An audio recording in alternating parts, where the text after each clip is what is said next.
नमस्कार बच्चों, स्वागत है आप सभी का। ओके, अब आने वाले जो टाइम्स हैं उसमें आपके केमिस्ट्री और फिजिक्स का पेपर होने वाला है यूपी बोर्ड एग्जाम के लिए। ठीक है, हार्दिक शुभकामनाएं हैं हमारी आप लोगों के लिए।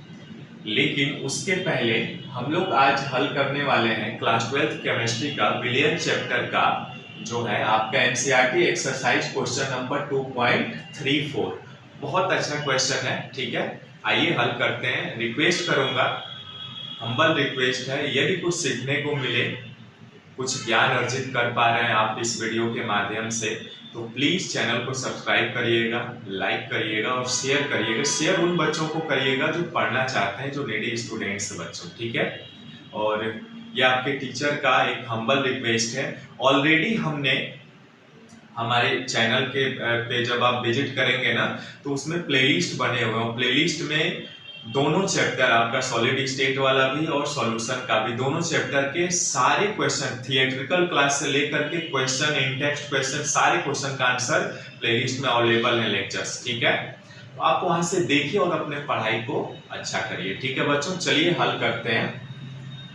क्वेश्चन क्या कह रहा है, देखिए 293 केल्विन पर जल का वाष्प दाब यानी वाटर का वेपर प्रेशर कितना है? 17.535 mmHg है। ठीक है, मरकरी के पारे स्केल पर जो वाटर का यानी जो विलायक है आपका जल का वेपर प्रेशर दे दिया गया है। ठीक है, यदि 25 ग्राम ग्लूकोज को, अब देखिए इसमें कह रहे हैं कि 25 ग्राम ग्लूकोज क्या है, यहाँ पे विलेय है, तो 25 ग्राम ग्लूकोज को 450 ग्राम जल में घोलते हैं तो 293 केल्विन पर जल का वाष्प दाब परिकलित कीजिए। ठीक है, कंफ्यूज मत होइएगा कि जब आप ग्लूकोज को मिला रहे हैं विलायक के अंदर तो जो विलयन बन रहा है ना बच्चों, उसका वेपर प्रेशर आपको निकालना है। ठीक है, सॉल्यूशन का।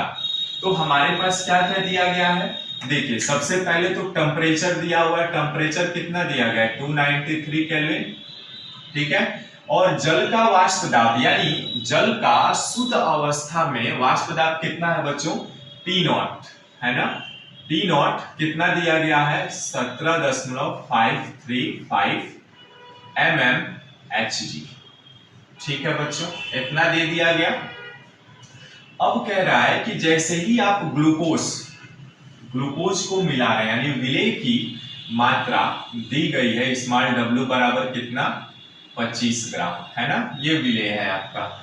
और आपका विलायक का कैपिटल W से यदि निरूपित करूं मैं, तो विलायक का जो है आपका द्रव्यमान वो 450 ग्राम है, यानी ये है आपका सॉल्वेंट और ये है आपका सॉल्यूट यानी विलेय जिसको कहते हैं बच्चों। ठीक है, तो कह रहा है सेम टेम्परेचर पे जल का वेपर प्रेशर बताइए, यानी टोटल सॉल्यूशन का जो वेपर प्रेशर होगा वो बताना है बच्चों आपको। ठीक है, जो जो चीजें दी गई हैं वो चीजें मैंने नोट डाउन कर लिया है। ठीक है ना, अब आसानी से आप अपने दिमाग को थोड़ा घुमाइए कि ये किस फार्मूला पे लगेगा।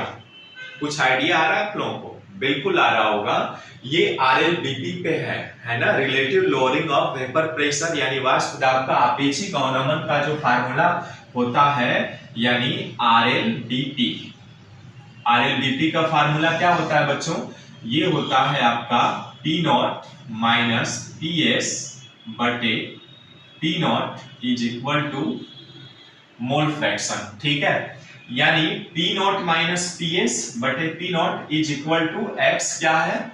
मोल फ्रैक्शन है। ठीक है, अब मोल फ्रैक्शन कैसे निकालते हैं बच्चों? इसको हम निकालते हैं क्या? P0 माइनस PS बटे P0, यानी इसको हम निकालते हैं विलेय के मोलों की संख्या बटे क्या होता है? विलेय के मोलों की संख्या प्लस विलायक के मोलों की संख्या। कैपिटल M से दिखा दिया हमने यहाँ पे। ठीक है, अब चूंकि 450 ग्राम की तुलना 25 ग्राम क्या है? विलेय है, यानी इस विलायक की तुलना में बहुत छोटा होने के कारण डाइल्यूट हो रहा है ना, तो यहाँ पे इस n का मान टेंस टू क्या होता है, यानी 0 के तरफ अग्रसर हम दिखा सकते हैं ना, इग्नोर कर सकते हैं। तो यहाँ से हमें फार्मूला क्या मिलेगा बच्चों? यहाँ से मिलेगा P0 minus P S by P naught is equal to small n by capital N. ठीक है, क्योंकि ये 0 हो जाएगा। ठीक है, अब चूंकि n है क्या बच्चों, n जो है मोलों की संख्या है, तो मोलों की संख्या, विलेय के मोलों की संख्या कैसे निकालते हैं, यानी विलेय के मोलों की संख्या बराबर क्या होता है, भार बटे अणुभार, यानी स्मॉल w बटे स्मॉल m निकाल लिया। अब स्मॉल w का मान कितना है, यानी क्वांटिटी जो विलेय के मात्रा है वो कितना है, 25 ग्राम। ठीक है, अब देखिए मोलर मास, तो मोलर मास कैसे निकालते हैं, ग्लूकोज है ना, ग्लूकोज क्या है आपका, ये आपका विलेय है, यानी इसका केमिकल फार्मूला क्या होता है, C6H12O6 है ना। इसका निकालेंगे तो 6 गुणे 12 प्लस 12 गुणे 1 और प्लस 6 गुणे 16। हल करिए इसको, 72 आ जाएगा, ये 12 और आपका ये 96। ठीक है, ये आ जाएगा 6 2 8 2 10 0 1 9 1 10 8 17 1 18 180 ग्राम पर मोल इनवर्स, ये आएगा आपका मोलर मास। ठीक है, अब देखिए अभी हमें जरूरत पड़ेगी H2O के भी मोलर मास की, तो H2O के मोलर मास की जरूरत कितना होता है, 2 गुणे 1 होता है प्लस ऑक्सीजन का 16, यानी इसका होता है 18 ग्राम पर मोल इनवर्स 1, यानी दोनों के मोलर मास हमने निकाल लिए, ग्लूकोज का भी और पानी का भी, क्योंकि आगे जैसे ही हल करेंगे ना मोलर मास की आवश्यकता पड़ेगी। तो 25 ग्राम बटे ये ग्लूकोज के मोलर मास कितना निकाला आपने, 180 ग्राम मोल इनवर्स 1, यानी ये आ जाएगा आपका 25 बटे 180 मोल। ठीक है, इसको ऐसे ही रख रहा हूं क्योंकि अभी गुणा भाग करेंगे ना तो उसमें कट जाएंगे आप। अब इसका विलायक के मोलों की संख्या यानी कैपिटल N बराबर कैपिटल W बटे कैपिटल M, यानी भार बटे अणुभार। तो भार कितना है, भार है आपका 450 ग्राम। ठीक है, और बटे 18 ग्राम पर मोल इनवर्स 1, यानी ग्राम से ग्राम कैंसिल हो जाएगा और ये 25 बार में कट जाएगा बच्चों, है ना। 25 इंटू काट करके छोटा कर लीजिए, देखिए 2 से काटेंगे तो 2 दूना 4 और 2 दूना 4 1 10 2 5 10 2 9 18, और देखिए ये 9 से काटेंगे तो 9 दूना 18 4 बचा ना 9 5 45, है ना, यानी 25 मोल आ गया। ठीक है, यानी हमें विलेय के मोलों की संख्या भी मालूम चल गया, विलायक के मोलों की संख्या भी मालूम चल गया। अब इसको रख देते हैं, इसमें आ जाएगा P naught minus P S बटे P naught is equal to small N का मान कितना निकाला आपने, 25 बटे 180 बटे कैपिटल एन का मान 25। ठीक है, अब क्या होगा आगे हल करेंगे तो P naught minus P S बटे P naught is equal to 25 बटे 25 गुणे 180।